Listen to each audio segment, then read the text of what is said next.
बिस्मिल्लाहिर्रहमानिर्रहीम, अस्सलामु अलैकुम। मैं असदुल्ला ख़ान हूँ। इस वक्त जुनैद सफ़दर की तलाक, जो कि उनकी शादी हुई थी दिसंबर 2021 में, और 1.5 साल तकरीबन ये शादी, 1.5 पौने 2 साल ये शादी चली, और उसके बाद आज जुनैद सफ़दर ने कंफर्म कर दिया है कि उनकी तलाक हो गई है। उनकी शादी सैफुर्रहमान साहब की साहबजादी आयशा सैफ के साथ हुई थी। अनफॉर्चुनेटली ये शादी चल नहीं सकी और अलहदगी पर मुंतज हुई। अब सवाल ये है, इस वक्त सोशल मीडिया पर बहुत ज़्यादा इस पर बहस हो रही है, बहुत ज़्यादा तबसरे हो रहे हैं। सोशल मीडिया पर इस वक्त सबसे बड़ा मौजू ये बना हुआ है, अगरचे मेन स्ट्रीम मीडिया का मौजू भी है, लेकिन मेन स्ट्रीम मीडिया पर खैर जब शादी हुई थी तो इस वक्त लगता था कि मीडिया का सबसे बड़ा मौजू ही ये है, सबसे बड़ा इशू ही ये है। और जनाब आज मरीम नवाज़ ने क्या पहना, शहबाज शरीफ साहब ने क्या पहना, शादी में कौन कौन आया, मरीम नवाज़ ने गाना गाया, शहबाज शरीफ कैप्टन सफदर साहब कैसे लग रहे थे। उस ज़माने में मैंने भी आपको खबरें दी थी कि जो वहाँ पर लंदन में तकरीब हुई है उसमें कैप्टन सफदर के जो दोस्त हैं उनको नहीं बुलाया गया, उस पर कैप्टन सफदर खफा भी हो गए हैं, उनका नाम लिस्ट में से निकाल दिया गया। आपको याद होगा मैंने उस वक्त खबर ब्रेक की थी, खबर दी थी इनफैक्ट। तो बहरहाल अब हुआ यह है कि जब तलाक हो गई है तो इसको कंफर्म किया है ख़ुद जुनैद सफ़दर ने। उन्होंने कहा कि news about my divorce is true, this is an entirely private matter and I request the media to respect our privacy. I hope with this decision we find out peace इंशाल्लाह। I will speak no further on this matter, I wish her well. अच्छा, अब ये उन्होंने कहा है। अब सवाल ये पैदा हो रहा है कि क्या ये एक उनका प्राइवेट मैटर है या नहीं। देखिए, मैं समझता हूँ कि हाँ, ये उनका प्राइवेट मैटर है, लेकिन शादी भी तो प्राइवेट मैटर थी। सवाल ये है कि अगर शादी जो है वो उस वक्त मीडिया का एक बहुत बड़ा मौजू था और मीडिया ने उसको बहुत ज़्यादा कवरेज दी, क्योंकि कुछ लोगों का मानना यह है कि जो सियासी शख्सियात होती हैं या अहम शख्सियात होती हैं उनका कुछ भी प्राइवेट नहीं होता। मैं वैसे ज़ाती तौर पर यह नहीं मानता, लेकिन उस वक्त जब शादी हो रही थी और पूरी की पूरी मीडिया कवरेज हो रही थी, उस वक्त भी इनको कहना चाहिए था जुनैद सफ़दर को कि ये मेरा प्राइवेट मैटर है, इसलिए मेरी शादी को इतना हाईलाइट करके ग्लैमराइज करके मत दिखाएं। और आज जब वो तलाक का मामला हुआ है तो कह रहे हैं कि ये प्राइवेट मैटर है। मैं फिर कहूँगा कि हाँ, प्राइवेट मैटर है, लेकिन प्राइवेट मैटर पर सबकी शादी प्राइवेट मैटर होती है फिर, और सबकी तलाक प्राइवेट मैटर होती है। जैसे इमरान खान की जब शादी हुई, पहली शादी, तो शादी के बाद इमरान खान की अहलिया पर इतने हमले किए गए और उनको यहूदी लॉबी की एजेंट करार दे दिया गया और उसे यहूदी औरत करार दे दिया गया। मौलाना फजल रहमान साहब और नून लीग वाले तो खैर चूकते नहीं हैं किसी के औरत की किरदार कुशी करने से। तो उस वक्त इमरान खान की अहलिया को जो है वो जमामा को यहूदी एजेंट करार दे दिया गया था और कहा था इमरान खान ने यहूदी औरत से शादी कर ली है। ये इतना पक्का प्रोपेगेंडा किया गया कि 2 दहाइयाँ गुजरने के बाद भी जो पक्के नून लीगी बुजुर्ग हैं वो कहते हैं इमरान खान ने तो यहूदी औरत से शादी कर ली थी। अब एक शख्स कह रहा है कि मैंने उसे मुसलमान किया है, या एक शख्स दावा कर रहा है कि और फिर दूसरी बात यह है कि आप किस बुनियाद पे उसको यहूदी एजेंट करार दे रहे हैं। तो ये महज जो है वो एक प्रोपेगेंडा था, सियासी मकासद के लिए हासिल किया गया। उस वक्त इन्हें सोचना चाहिए था कि एक शादी जो है वो किसी शख्स की का ज़ाती मैटर है, लेकिन वो ज़ाती मैटर नहीं रही। फिर इमरान खान ने रेहाम खान के साथ शादी की, तलाक हुई, अल्लाह ताला मग़फ़िरत फरमाए। आरिफ निज़ामी साहब की उन्होंने तलाक की खबर दी, तो उस वक्त फिर ये बहस जन्म ली थी। इस बहस ने जन्म लिया था और उस वक्त सवाल उठा था कि क्या इमरान खान की तलाक को इस तरह से डिस्कस करना चाहिए, उनका ज़ाती मामला नहीं है। तो आरिफ निज़ामी साहब से एक दफ़ा मेरी इस पर गुफ्तगू हुई तो आरिफ निज़ामी साहब ने कहा कि बिल्कुल नहीं, जब एक शख्स पाकिस्तान का मेन स्ट्रीम लीडर है तो उसकी शादी या उसकी तलाक उसका ज़ाती मामला नहीं रहता, क्योंकि उसकी शादी और उसकी तलाक जो है वो असरअंदाज होती है। अब आप कहेंगे कि जुनैद सफ़दर तो सियासत में नहीं है। हाँ, जुनैद सफ़दर तो नहीं है, लेकिन जुनैद सफ़दर की जो शादी हुई थी वो बहरहाल एक ऐसी शख्सियत की बेटी के साथ हुई थी जिनको सैफुर्रहमान नहीं बल्कि एहतसाबुर्रहमान कहा जाता है, और ये वो शख्स हैं जिनको एहतसाब का इदारा बनाकर दिया गया था ताकि वो अपने सियासी मुखालिफिन को कुचल डालें। और फिर बहुत ज़्यादा करप्शन के जो इल्ज़ामात हैं वो जिन डीलों में लगते हैं उसमें भी सैफुर्रहमान साहब का नाम आता है। तो ये शादी, इस पर बल्कि मुज़म्मिल असलम की मैं ट्वीट देख रहा था और भी लोगों ने इस तरह की ट्वीट्स की हैं, वो कहते हैं कि बिज़नेस मैरिज नेवर लास्ट, जो कारोबारी शादियाँ होती हैं वो नहीं चलती।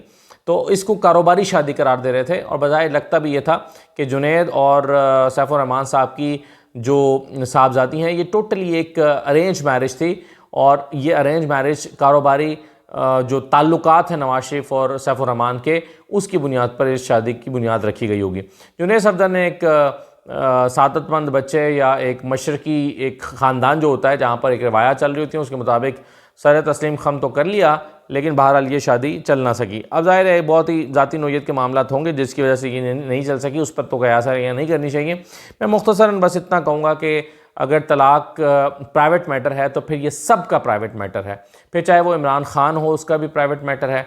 यहाँ तक कि मैं समझता हूँ कि कुछ लोग जो कैप्टन सफदर और मरीम नवाज़ के जो इज़दवाजी ताल्लुकात हैं उनके ऊपर भी बहुत सारी क़यास-आराइयाँ करते हैं या शादी से के पहले के मामला के ताल्लुकात को, क्योंकि यह ज़ाहिर एक लव मैरिज थी, उस पर भी क़यास-आराइयाँ करते हैं, तो फिर वो भी एक प्राइवेट मैटर है, उस पर नहीं होना चाहिए।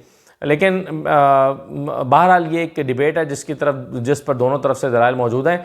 अब नून लीग वाले दूसरों की शादियों के मामलात और तलाक़ों के मामलात में बढ़ चढ़ के हिस्सा लेते हैं और तवक्को रखते हैं कि उनके मामलात पर कोई उंगली ना उठाई जाए, तो ऐसा होता नहीं है।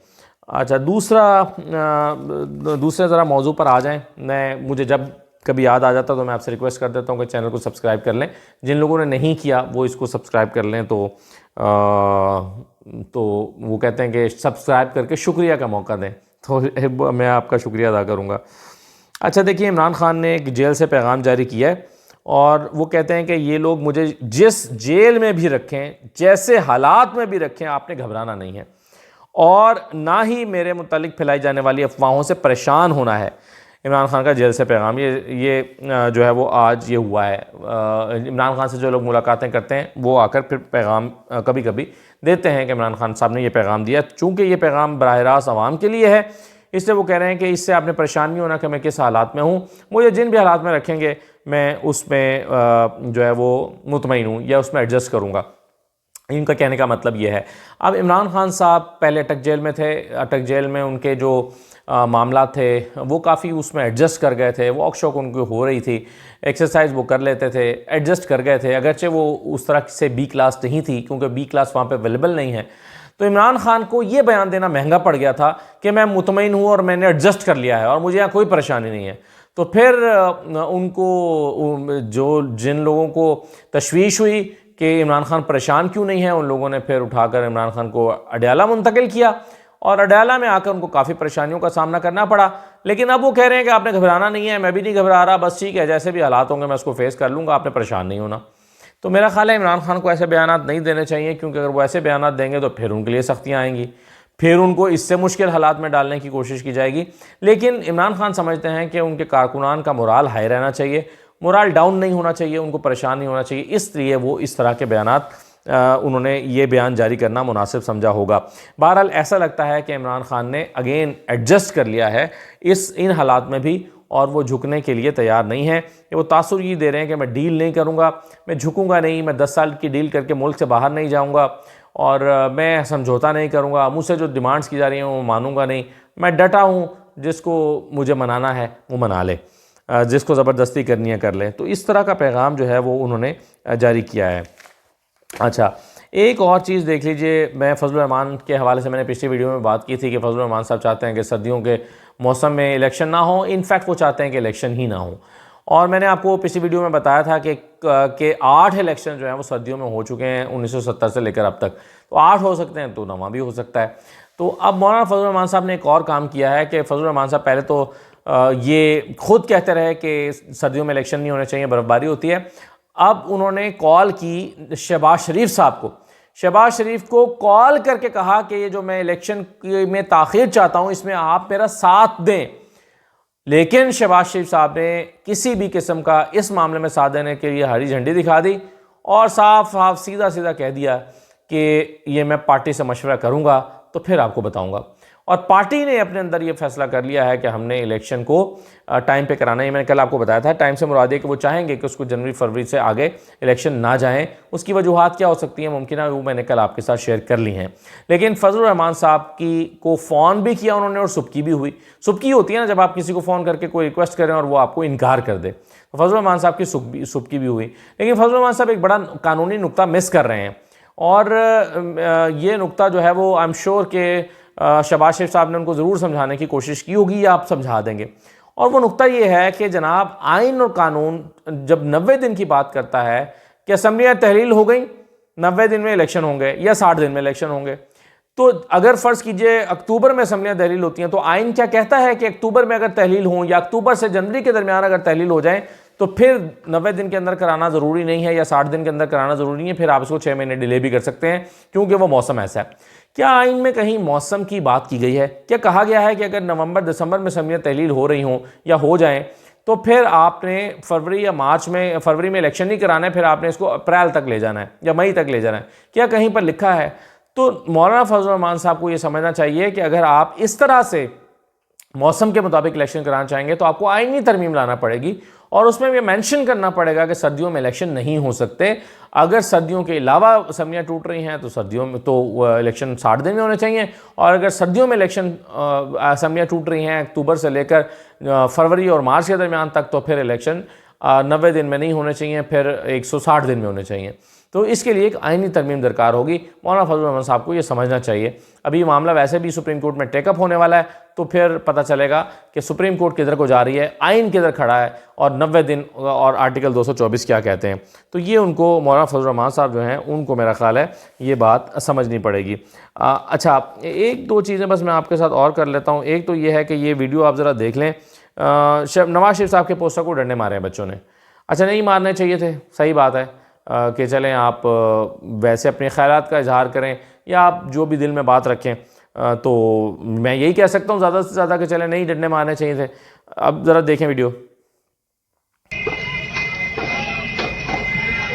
अब ये एक वीडियो हम देख रहे हैं, इसमें कुछ स्कूल के बच्चे हैं, उन्होंने बैग्स पहने हुए हैं, यूनिफॉर्म पहना हुआ है, ब्लू उनकी जो है वो यूनिफॉर्म है, अब शर्ट है, और लगता ऐसा है कि ये सीसीटीवी की फुटेज है जिसमें ये बच्चे एक पोस्टर को, नवाज शरीफ साहब के पोस्टर चूँकि आजकल हर जगह लगे हुए हैं, तो ये उनको डंडे मारते हुए ये बच्चे दिखाई दे रहे हैं। कुछ देर में कुछ और बच्चे भी जमा हो गए हैं और उन्होंने वहाँ पर शोर बना लिया। ये हमें एक राह चलती सड़क पर ये मंजर देखने को मिलता है। उसके बाद होता ये है कि आज खबर आती है कि और siyaset.pk ने खबर लगाई हुई है कि नवाज शरीफ के पोस्टर फाड़ने पर स्कूल का तालिब इल्म गिरफ्तार। इत्तलात के मुताबिक कई तालिब इल्म इस पोस्टर फाड़ने और डंडे बरसाने पर गिरफ्तार हो चुके हैं। अब मेरा सवाल ये है, मैं इससे पहले आपको जो खबर दी थी उसमें मैंने आपको बताया था कि शहबाज शरीफ साहब की गाड़ी रोकने पर गिरफ्तारी अमल में आ गई और एक FIR भी दर्ज हो गई है। इस FIR का अक्स भी आप देख लीजिए, और इस FIR के इंदराज के बाद जो है वो ये गिरफ्तार, इन लोगों यानी 94 अफराद इनको गिरफ्तार कर लिया गया। तो अब ये मामला जो सामने आया है, तो इसमें भी इसको तालिब इल्म को गिरफ्तार कर लिया गया है। तो मेरा सवाल ये है कि गिरफ्तार करने वाले जो लोग हैं उनके ऊपर दफ़ा क्या लगाएंगे आप?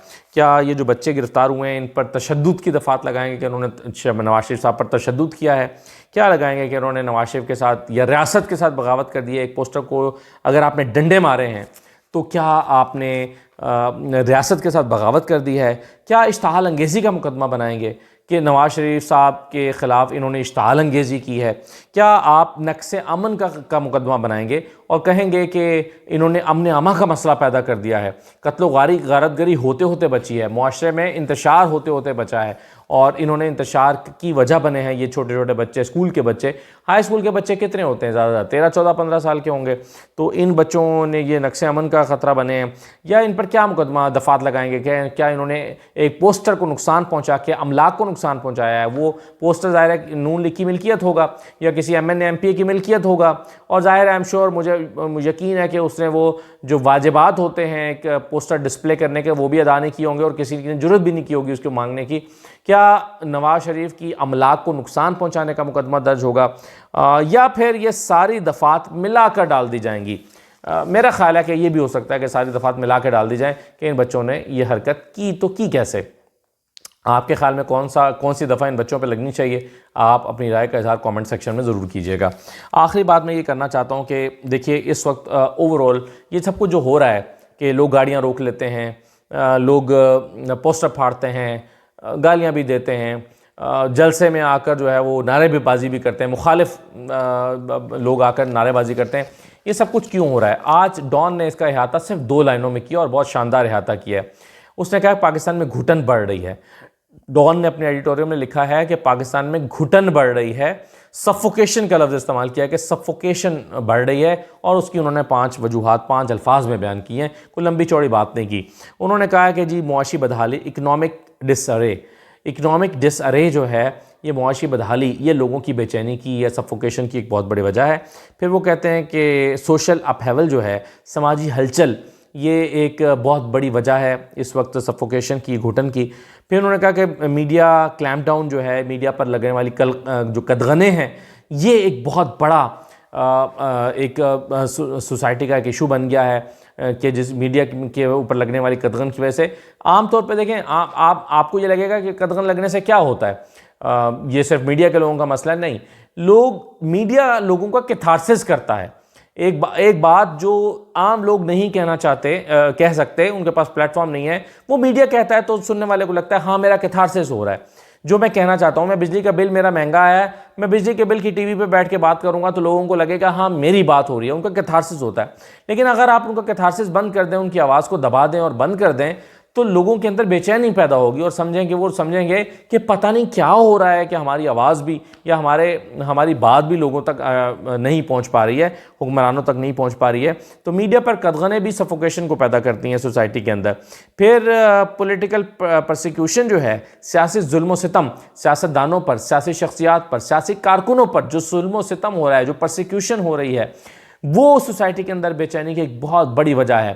किसी एक ख़ास जमात के ख़ास लोगों के साथ जो परसिक्यूशन का मामला है, उसकी वजह से लोग बहुत परेशान हैं। और आखिर में पॉलिसी कन्फ्यूजन, वो कहते हैं कि जी इस वक्त कन्फ्यूजन है, स्टेट को भी कन्फ्यूजन का शिकार है। कोई पता नहीं है कि इलेक्शन कराने हैं नहीं कराने, कब कराने हैं, होंगे तो क्या होगा, तहरीक-ए-इंसाफ इलेक्शन लड़ेगी कि नहीं लड़ेगी, बल्ले का निशान होगा नहीं होगा, कैसे आगे मामला को चलेंगे। तो ये कन्फ्यूजन है बहुत बड़ी स्टेट के अंदर। ये कन्फ्यूजन जो है ये भी प्रॉब्लम पैदा कर रही है। तो डॉन के एडिटोरियल कहता है कि जी ये वजूहात हैं इस वक्त सोसाइटी के अंदर एक सफोकेशन की, और बिल्कुल ठीक कहता है, मेरा ख्याल है, मैं इससे बिल्कुल मुत्तफिक हूँ। मैं पहले भी एक दिन इस पर बात कर चुका हूँ कि सोसाइटी के अंदर घुटन बढ़ती जा रही है, बेचैनी बढ़ती जा रही है। ये खुदा ना खास्ता किसी दिन लावा बन के बाहर ना निकल आए। अब ये असातिज़ा निकलते हैं तो आप असातिज़ा को गिरफ़्तार कर लेते हैं, कोई एहतजाज करने निकलता है आप उसको गिरफ़्तार कर लेते हैं, लेकिन कब तक ऐसा होगा? इसका हल भी इसी एडिटोरियल में तजवीज़ किया गया है, और वो है साफ शफाफ इलेक्शन। ऐसे इलेक्शन जिस पर लोगों को एतमाद हो और लोग कहें कि हाँ हमने जिसको वोट दिया उसने हुकूमत बनाई, और फिर लोग तवक्को रखेंगे कि वो आए और अपनी 5 साल की पॉलिसीज़ दें। इजाज़त दीजिए, अल्लाह हाफ़िज़।